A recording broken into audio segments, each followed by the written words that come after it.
특별 보도였습니다. 타이틀은 엑스더스였습니다. 지난 주간 10월 19일자 우리 타임즈의 커버 스토리였습니다. 난민들 이야기가 실렸습니다. 정든 고향 땅을 떠나서 남의 나라로 강을 건고 국경선을 넘고 위험을 무릅쓰고 건너가는 난민들의 모습이 사진에 실려 있었습니다. 여러분 잘 아시는 대로 시리아 사람들이 대부분이었습니다. 대부분의 건간에 그 지역을 중심으로 해서 난민들이 약 6천만 명이나 된다고 합니다. 끔찍한 일입니다. 떠나고 싶어서 떠나는 것이 아닙니다. 거기에서는 자기의 조국에서는 살 수가 없기 때문에 정든 고향, 심지어 재산까지 그리고 버려두고 떠나야 하는 그 내용들을 엑소더스라고 그렇게 타임즈는 소개를 했습니다. 여러분 잘 아시는 대로 엑소더스는 이스라엘 백성들에게 애굽에서 빠져나올 때 그때 탈출하는 그 이야기가 엑소더스예요. 바로 그것을 주로 다룬 책이 구약 성경의 출애굽기, 출애굽기의 영어 이름이 그대로 문자 그대로 엑소더스입니다. 그 이후에 한참 이후에 지금으로부터 한 50년, 60년 전인가요? 나왔던 영화 가운데 우리 한국 제목으로는 영광의 탈출이라는 엑소더스라는 영화가 있었습니다. 폴 뉴만이 나오는 그것 역시 이스라엘 백성들이 이제 곧 1948년 독립을 앞두고 그 키프로스에 수용되어 있는 영국 사람들을 유대인 출신 젊은 장교가 그 사람들을 빼내는 이야기를 다룬 영화였습니다. 엑소더스. 또 다른 지금 2015년도에 엑소더스 사건이 벌어지고 있는 것을 소개하는 장면을 보고 마음이 무척 아팠습니다. 그러면서 이런 질문을 던졌습니다. 왜 난민이 생기는가? 무엇 때문에 난민이 생기는가? 그 고국에서는 어떤 일이 일어났기 때문에 그런가? 여러분 잘 아시는 대로 세 가지의 요인입니다. 하나는 정치적인 문제요. 거의 맞붙어 있는 이야기입니다만은 종교의 문제, 더 좁게는 신앙의 문제 때문에, 그리고 세 번째는 자체 내부의 갈등 문제 때문에 거기에서 견딜 수 없이 빠져나가야 하는 겁니다. 이런 구조는 어느 나라든지 어느 사회든지 어느 공동체이든지 간에 있는 것입니다. 좁게 말씀드리면 정치적인 권력자들의 이 본연의 자세에서 이탈, 신앙 권력자들의 본연의 자세에서 이탈, 그리고 내부 소수든 다수든지 간에 자체 내에서의 어떤 본연의 자세에서 이탈된 기본적인 삶에서 탈출하려고 하는 욕구 때문에 일어난 것이 아닌가 그런 생각을 합니다. 특별히 우리는 신앙의 관점에서 볼 때에 시리아의 신앙의 요소를 그 난민을 발생시키는 이유 가운데 영향을 미쳤던 것 가운데 하나가 종교입니다. 아시는 대로 이슬람교 가운데 시아파와 수니파가 있습니다.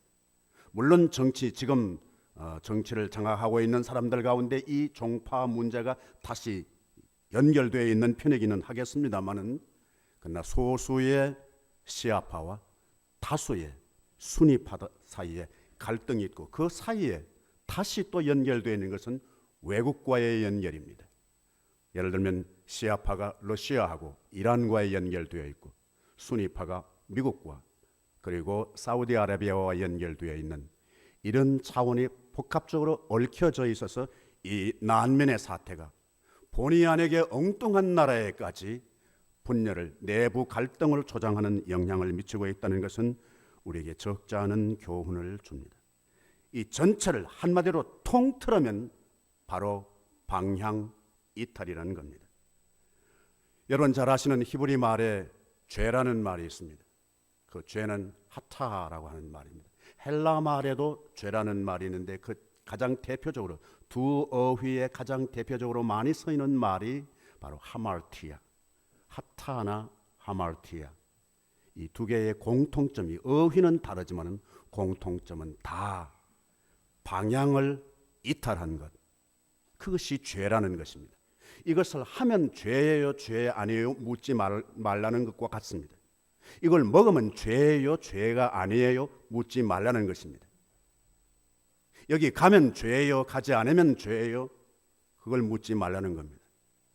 어디를 가든지 무엇을 하든지 하지 않든지 열심히 하든지 잘못하든지 간에 방향을 잃으면 그것이 죄라는 거예요. 목표했던 의도대로 하지 않으면 그것이 죄라는 거예요. 그 목표는 누가 정하는 거예요? 우리가 정하는 것일 수도 있습니다. 그러나 내가 정하지 않는, 하나님께서 우리 인간을 이곳에 보낼 때에 그 목표, 그 방향, 그것을 잃지 않는 것이 죄라는 것입니다. 방향과 다른 차원이 있다면 바로 속도가 아닌가 생각합니다. 스피드. 스피드라는 말은 원래 옛날에는 지금처럼 속도란 말 이외에 성공, 번영 이런 의미가 담겨져 있었습니다. 그런 뜻으로 스피드를 썼습니다. 예를 들면 God gives you good speed. 그러면 그게 우리식으로 말하면 행운을 빈다. good speed가 바로 행운을 빈다는 의미로 사용된 고대 영어의 표현이 있었던 것과 같습니다. 조금 속어이기도 합니다만은 스피드의 또 다른 하나 의미는, 좀 구체적인 표현으로 말씀드리면 히로뽕, 마약을 스피드라고도 표현하기도 합니다. 마약은 중독되면 그것이 더 이상 고치기가 어려운 위험성을 가지고 있는 것이 마약입니다. 한때는 상쾌하고 좋은 거죠. 그러나 그것이 결국은 신체적으로, 정신적으로 말살시키는 것이 마약 아닙니까? 그런데 그 뜻을 담고 있는 어휘가 스피드라는 것입니다. 우리 다 속도를 좋아합니다. 여러분 빨리 성공하고 싶죠? 아닌가요? 예. 여러분 빨리 돈 벌고 싶지 않으세요? 빨리 왕창 벌고 그냥 그 이후에는 그냥 놀고 먹고 그러고 싶은 생각이 없으신가요? 예, 1부에도 마찬가지, 2부에도 똑같은, 우리 교인들의 수준은 이 정도예요, 그죠? 예.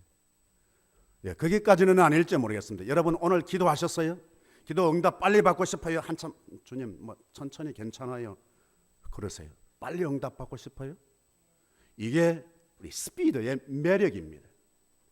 인간 살아가는 가운데 특별히 현대 시대는 속도의 시대입니다.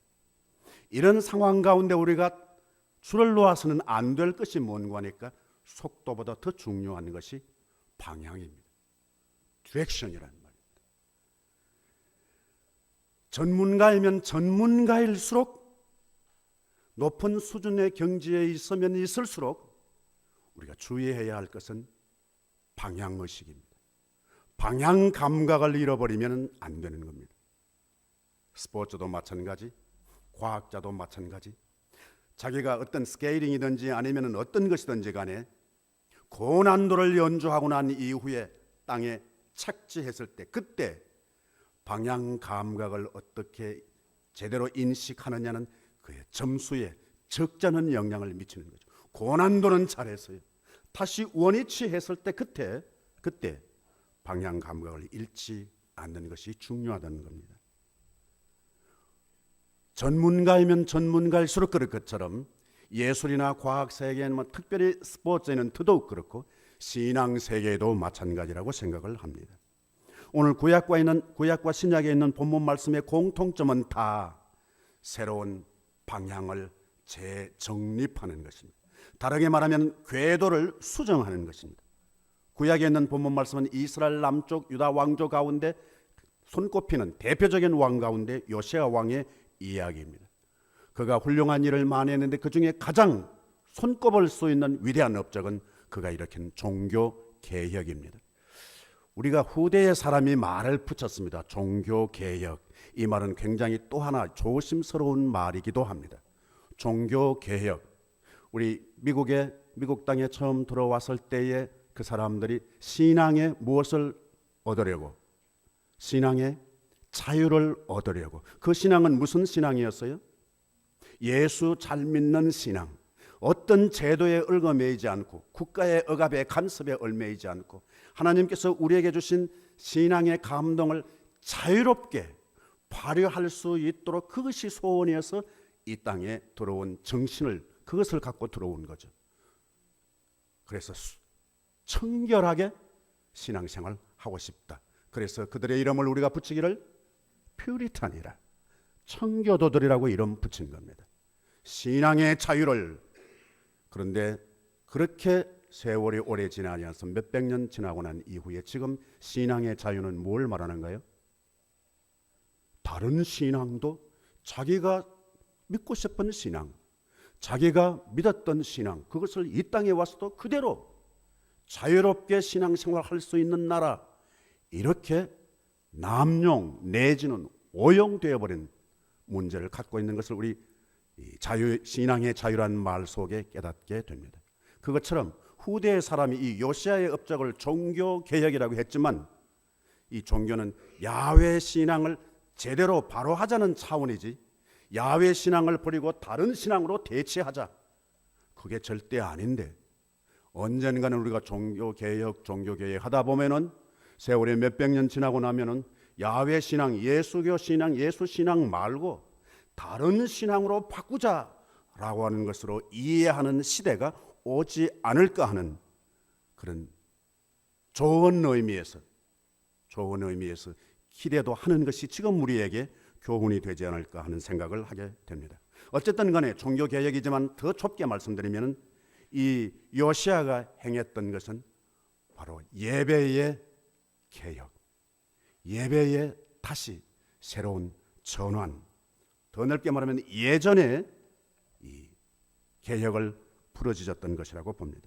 그가 이것을 진행하기 위해서, 실행하기 위해서 5가지 본문 가운데서 중요한 자세가 나옵니다. 먼저는 우상을 버렸다는 겁니다. 우상을 버려야 개인 신앙이든지 교회 신앙이든지 예배든지 변화가 일어난다는 겁니다.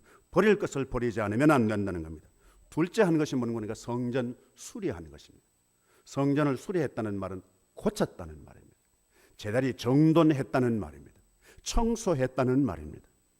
그리고 다시 자리를 물건을 옮길 것을 옮기고 다시 재설치했다는 의미가 담겨져 있습니다. 세 번째, 그러다가 뭘 했나요? 율법책을 발견했습니다. 어디에서요? 성전 안에 율법책이 있는 것은 당연한 거 아니에요? 그제서야 발견했다는 말은 무슨 말이에요? 지금까지 율법책을 못 봤다는 거 아니에요? 못 봤다는 것보다 더 다르게는 사용하지 않았다는 거 아니에요? 어딘가 감추어져 있는 것을, 어디 집어넣은 것을 모르고 있었다는 거 아니에요? 뭐 하다가? 성전을 수리하다가 율법책을 발견한 것입니다. 율법책을 발견하면은 어떻게 돼요? 요시야가 한 것은 옷을 찢고 그리고 회개합니다. 옷을 찢는다는 것은 회개한다는 거예요. 왜 회개했을까요? 왜 회개했을까요? 율법책을 발견해서 그게 담겨 있는 내용을 신하로 하여금 낭독하게 해서 그 소리를 듣고 왕이 옷을 찢고 통곡하고 회개하는 거예요. 지금까지 우리가 알지 못했던 임무가 거기 담겨져 있는 거예요. 지금까지 우리가 예사롭게 여기고 소홀히 여겼던 감동이 거기에 담겨져 있는 거예요. 우리가 이렇게 살아서는 안 되는 거구나. 이 짓을 계속해서는 안 되는 거구나. 이렇게 살아서 되는 것이 아니구나 하는 것을 깨달은 거예요. 그렇게 하고 어떻게 했어요? 5번째는 유월절을 지킵니다. 성경은 그렇게 말합니다. 이전에 유월절을 이렇게 지킨 적이 없었다. 새로운 유월절 절기의 개혁이 일어났다는 것을 말합니다. 우리는 교회적으로, 개인적으로 우리 개혁이 필요합니다. 여러분 한번 여쭙고 싶습니다. 가장 구체적으로 우리 페이필 한인 장로 교회의 개혁이 필요합니까? 필요하지 않습니까? 필요하다 1번, 필요하지 않다 2번, 1번, 2번,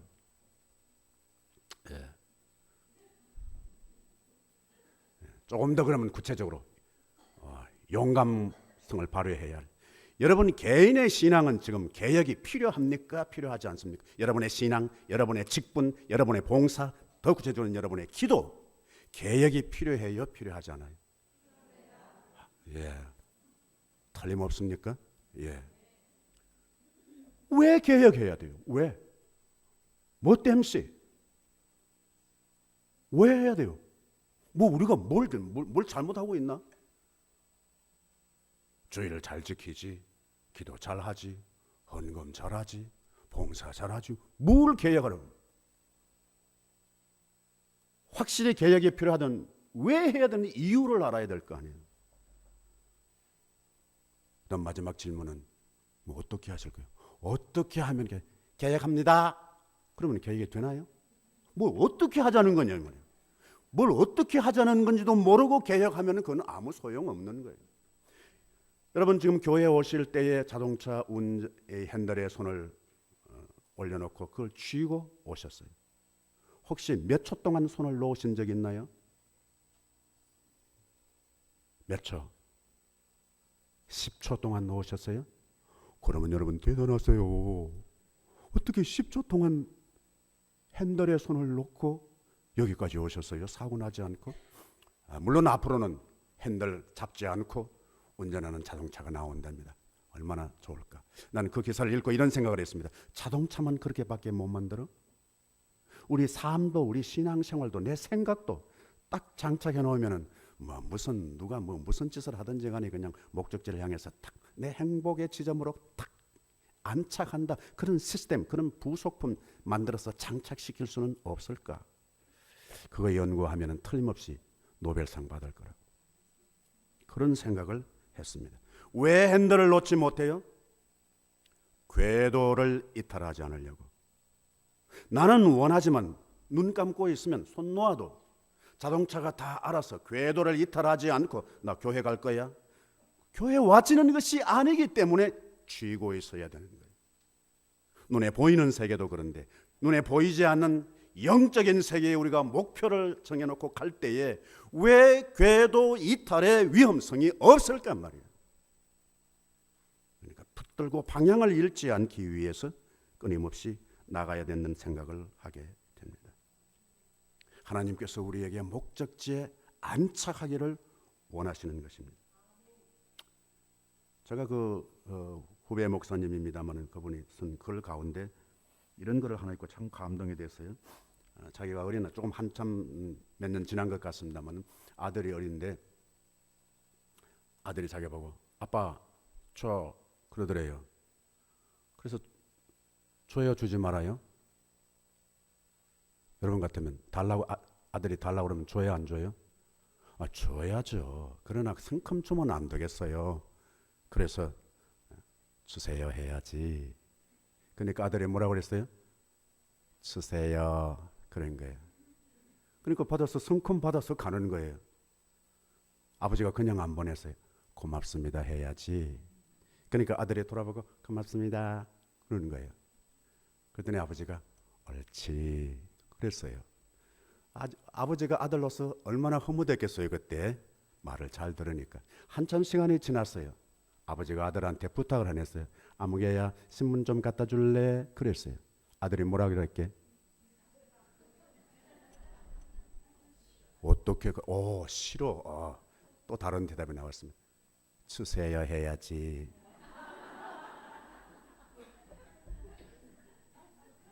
아버지가 어이가 없는 거야. 주세요. 그래서 신문을 받아들였어요. 아들이 돌아가지 않고 던지는 말. 고맙습니다 해야지. 아버지가 고맙습니다. 그랬더니 아들이 옳지 그랬어요. 저는 그 기사를 읽고 두 가지를 느꼈습니다. 이야, 일방적인 교육은 없구나. 아버지는 아들 교육시키는 의식만 잔뜩 차 있었어요. 그런데 아들은 누구를 교육시키려고 작정을 한 거예요? 아버지를 교육시키려고. 여러분 이걸 우리 가정에서 적용시킬 뿐만 아니라 교회도 마찬가지. 목사는 누구를 교육시키려고? 성도들을 교육시키려고 의도를 가지고 작정을 하고 준비를 만반히 하고. 그런데 교육 돼야죠. 그렇죠? 예, 교육이 되는 거예요. 얼마나 감사한 일인지 몰라요. 그러나 또 다른 교육도 있어요. 누가를 교육시켜요? 교인이, 성도들이 누구를? 목사도 교육시키는 거예요. 예, 이게 일방적인 교육은 없구나 하는 생각을 아주 그 글을 읽고 생각, 그렇구나. 일방적인, 이것은 상하 남녀노소가 없다. 아래 위로 좌우로 교육은 상통하는 것이구나. 또 하나 그 글을 읽고 느낀 것은, 이야, 아이들이 대단하다. 대단하다. 아버지는 일방적으로 아들에게 던져주면 그것으로 끝나는 줄 알았어요. 그런데 아들의 수준이 보통이 아니에요. 아들을 대할 때도 이렇게 의식을 가지고 그 다음에 할 말과 자세를 챙겨야 되는데, 비교가 대단히 망령된 비유이지만 소위 누구를 향해서? 하나님을 향하여 우리가 어떤 의식을 가지고 그분에게 전달하고 목적을 성취하려고 할 때 최소한 아들에 대한 의식만큼은 가져야, 좀 더 다르게 말하면 예의를 갖추어야 되지 않을까 하는 생각을 그 글을 읽는 순간에 느꼈습니다. 신약에 있는 본문 말씀 역시 중요한 개혁의 한 현장을 우리가 목격하게 됩니다. 여러분이 본문 말씀을 그림으로 그려도 좋겠습니다. 여러분 잘 아시는 대로 구약 신약의 로마서는 전체 1장에서부터 16장까지 있지만 그 16장까지 가운데서 두 개로 나눌 수 있습니다.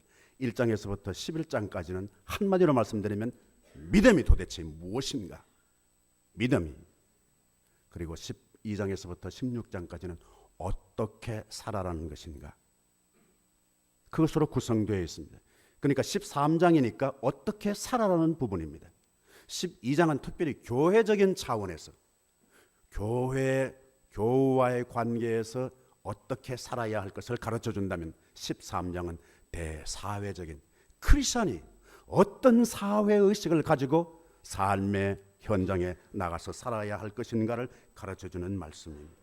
여기 특별히 자세히 보면은 하지 말라는 말이 4번이나 반복됩니다. 말아야 된다. 우리에게 새로운 변화가 일어나야 하려면, 우리가 개인적으로든지 가정에서든지 교회에서든지 새로운 변화가 일어나려고 하면 하지 말아야 할 것을 먼저 챙겨야 된다는 것을 교훈 얻습니다. 하지 말아야 될 것 가운데 구분을 선명하게 합니다. 하나는 밤과 낮, 어둠과 빛, 벌써와 이제, 벗고와 입고, 이런 대립되는 용어를 번갈아 쓰면서 개혁의 자세한 가이드라인을 가르쳐주고 있습니다. 지금은 언제예요? 밤이라는 거예요. 밤이 깊고라고 말했는데, 밤이 깊고라는 말, 깊다는 말은 사실은 군사적인 용어예요. 군대가 강타했다는 말이에요. 밤의 절정이라는 말이에요.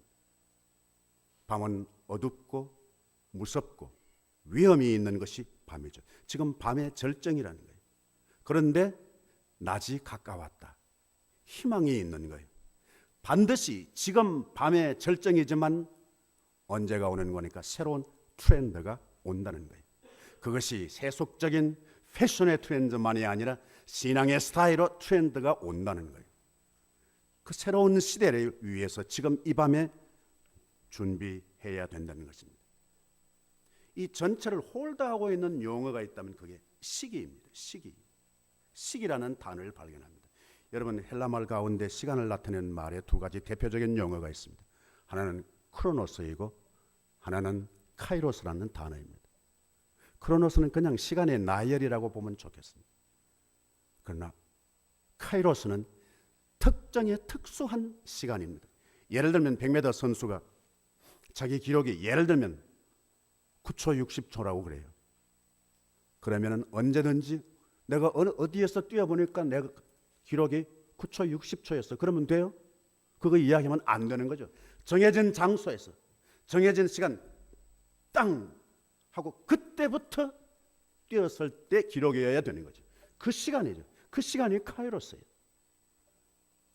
피겨스케이팅 선수가 제한된 장소에서 정해진 장소에서 정해진 시간에 자기의 고난도의 연주를 하고 시간이 되면 끝나야 되는 거죠.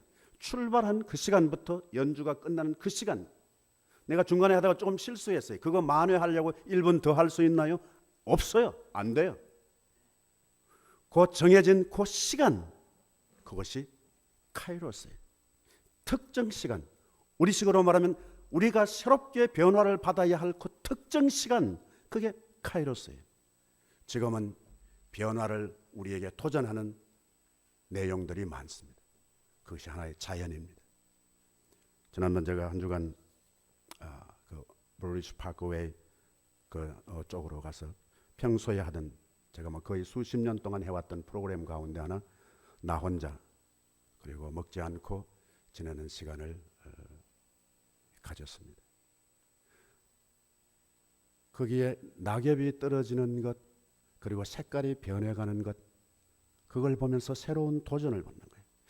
낙엽이 떨어지는 것을 보고 깊이 생각하고 색깔이 변해가는 것을 보고 아름답다고 하는 거예요.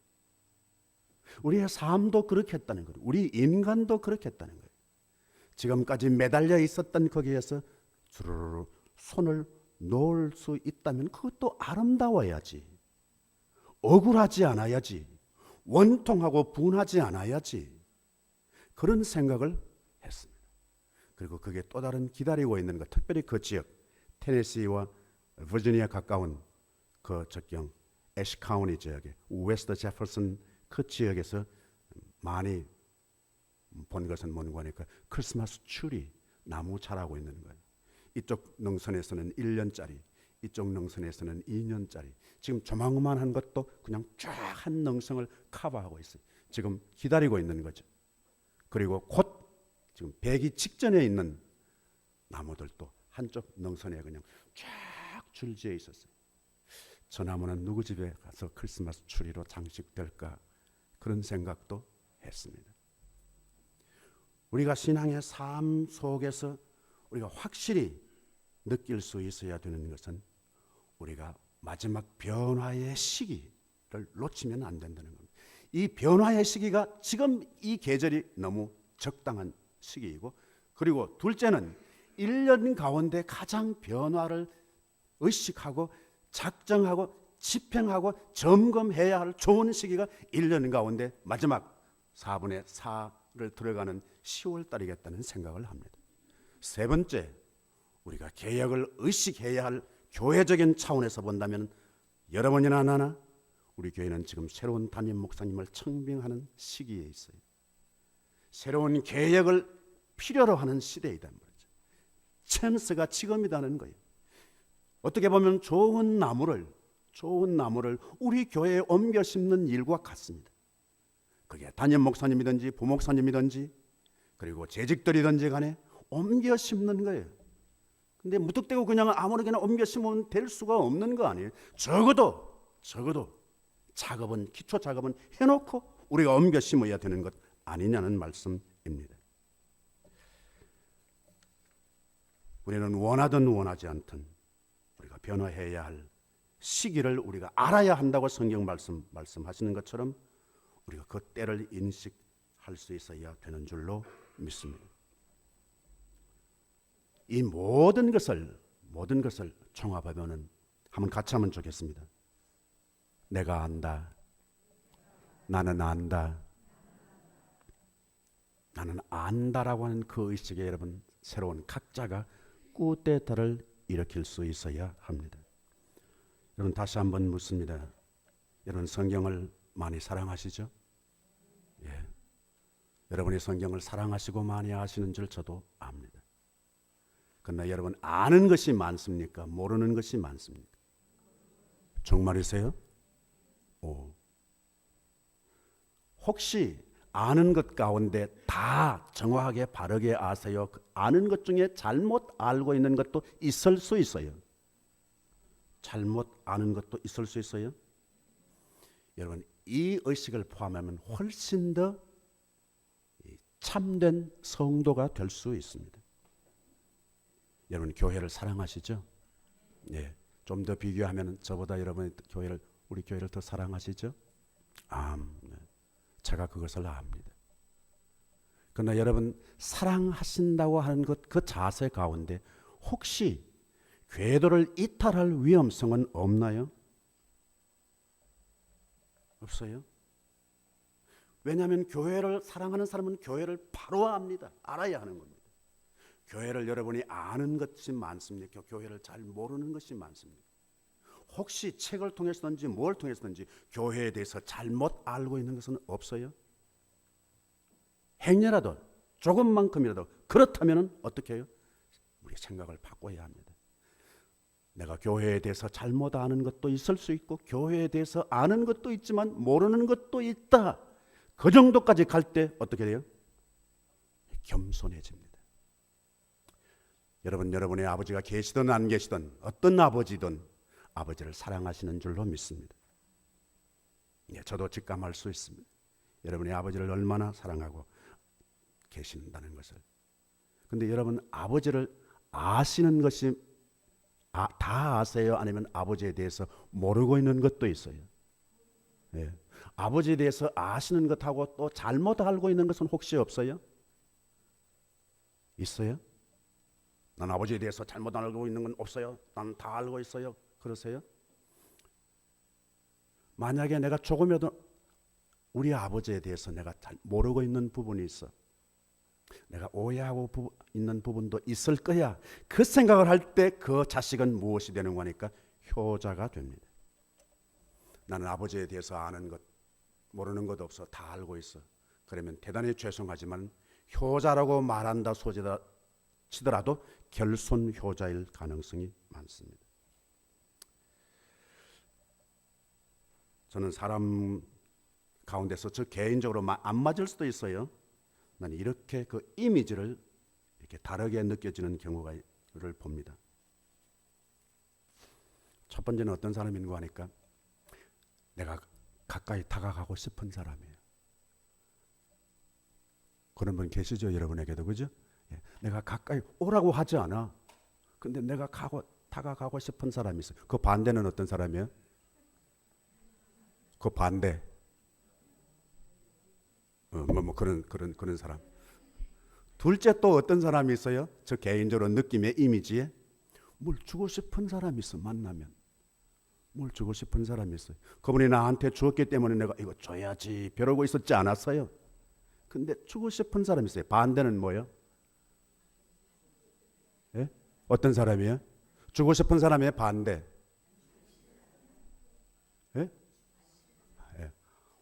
마음이 후하시다. 안 주고 싶은 사람이래. 나는 어떤 사람이라고 대답하실 줄 알았는 거니까 뺏고 싶은 사람. 예. 그 어떤 거 뺏는 거예요? 내가 줬던 거예요? 아니면 내가 안 준 거예요? 내가 준 거 아니에요. 다른 사람한테 얻은 것도 아이고 저것은 갖고 있을 자격이 없어. 뺏고 싶은 사람이 있을 수 있겠다는 생각을 하는 거예요. 세 번째는 어떤 사람인가 하니까 닮고 싶은 사람이 있어요. 그건 나이에 상관없어요. 지식의 유무에 상관없어요. 머리 두뇌에 상관없어요. 부유함에 상관없어요. 그냥 내가 닮고 싶은 사람이 있어요. 반대는 어떤 사람이에요? 반대. 그런 분은 안 만나서 모르시는구나. 반대는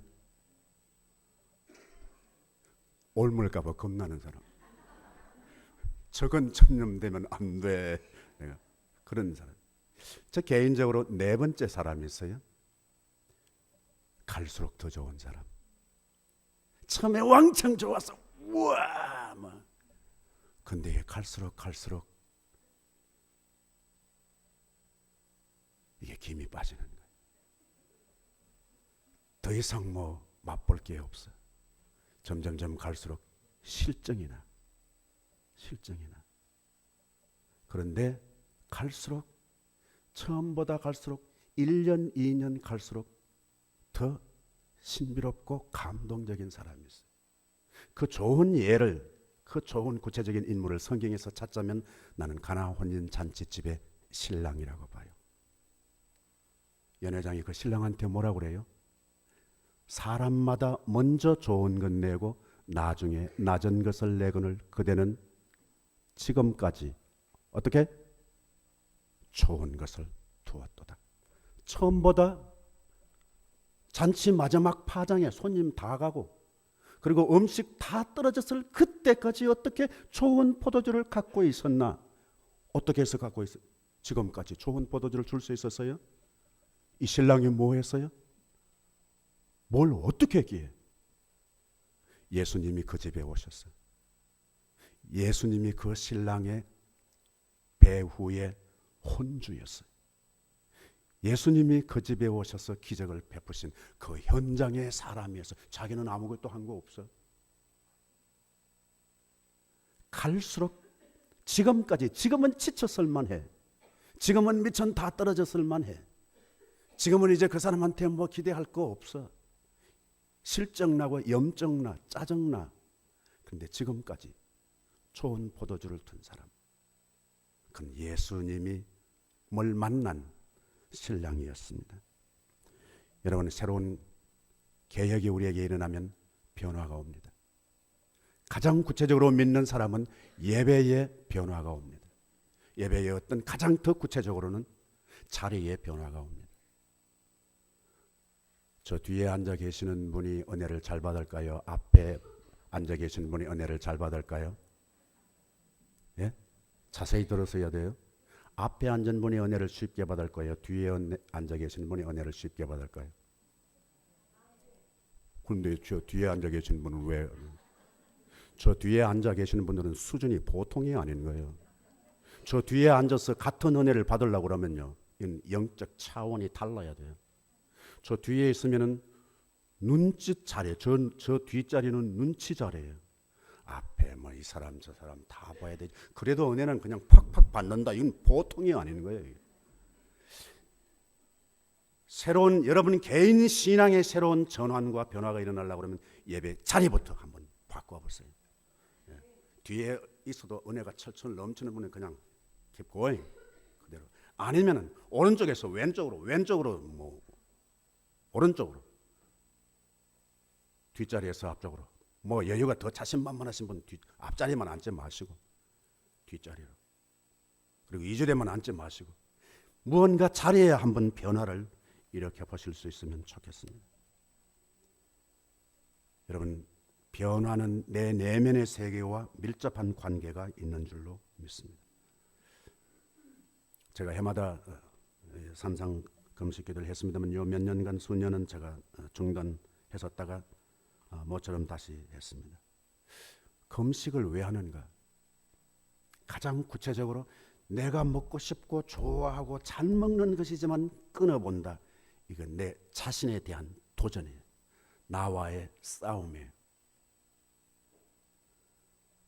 여러분, 새로운 변화를 일으키기 위하여 끊어야 될 것을 한번 리스트를 만들어 보시면 좋겠습니다. 특별히 그 중에 하나, 여러분 금식보다 더 쉽게 하실 수 있는 것, 할 말을 하지 않기 한번 연습해 보시면 좋겠습니다. 그냥 해도 그만 안 해도 그만 그 말 말고 이건 꼭 해야 되겠어. 이건 꼭 내가 밥 먹고 싶은 것처럼 밥 먹어야 사는 것처럼 필수인데도 불구하고 이것 하지 말아야지. 무엇을 위하여? 내 자아와의 싸움을 위하여.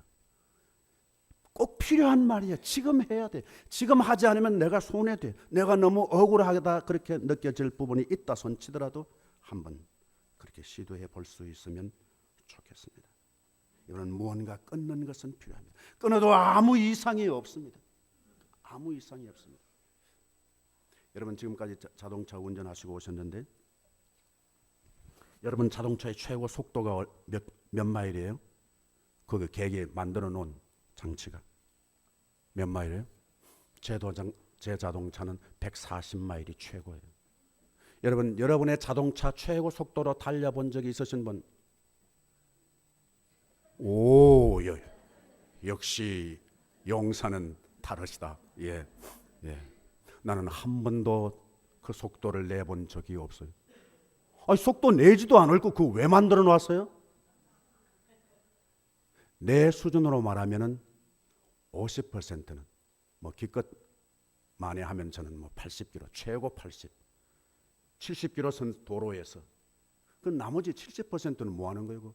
그냥 비워두는 거예요. 그거 없어도 괜찮아 나는. 근데 왜 만들어 놨는지 모르겠어요. 50%는 그냥 쓸데없이 만들어 놓은 거예요. 한 번도 쓰지 않는 거, 그건 내버려도 괜찮아요. 자동차 속도만 그런 것이 아닙니다. 제가 가지고 있는 컴퓨터는 괜찮은 거예요. 그런데 내가 쓰는 것은 글쎄 내가 10%나 쓰나 몰라. 나머지 80%는 다 소용없는 거예요. 나한테는 80%를 생략하고 그 기능을 빼고 줘도 나는 괜찮아요. 여러분, 이거 없으면 안 된다는 것이 아니라 우리 의외로 여러분 삶 속에 있어도 아무 소용없는 것이 있다는 거예요. 70%는 너무 무리하다면 적어도 여러분 60%까지 낮추고 금년에 내년에는 50%까지 버릴 수 있는 그런 용기를 얻게 되기를 바랍니다. 여러분, 이 변화를 일으키는 사람은 거듭나는 사람입니다. 거듭나는 사람을 다르게 말하면 철을 든 사람이라고 볼 수 있습니다. 나이가 들수록 직분이 다를수록 철이 들어야 되는 거죠. 보통 사람이 언제 철드는 거 하니까 언제 철들어요? 죽을 때. 아이고 까마득하게 아주 물었어. 어떡하면 좀. 어떤 사람은 돈 들어가니까 철이 들더라고. 돈이 들어가니까 철이 드는 거예요. 어떤 사람은 결혼하니까 철이 들어요. 어떤 사람은 실패하니까 이상하게 철들어. 여러분, 돈도 벌었다, 결혼도 했다, 그런데 아직 철들지 않았다, 그런 사람이 있으면 실패하라고 권하세요. 기도해 주세요. 어떤 사람은 이상하게, 제가 잘 아는 분 가운데 그런 분 한 분 계셨습니다만 언제 한번 말씀드릴까 하면 병들고 나서 철드시더라고요. 연세가 있으신 분인데. 여러분, 다른 거 다 갖추는데도 아직 철들지 않았었다 그러면 여러분 조금 한번 병들어 보시는 것도 유익할지 모릅니다. 어떤 사람은 직분 받고 철드는 분도 있어요. 그럼 우리 크리스천은 언제 철드는 거예요? 크리스천은 가장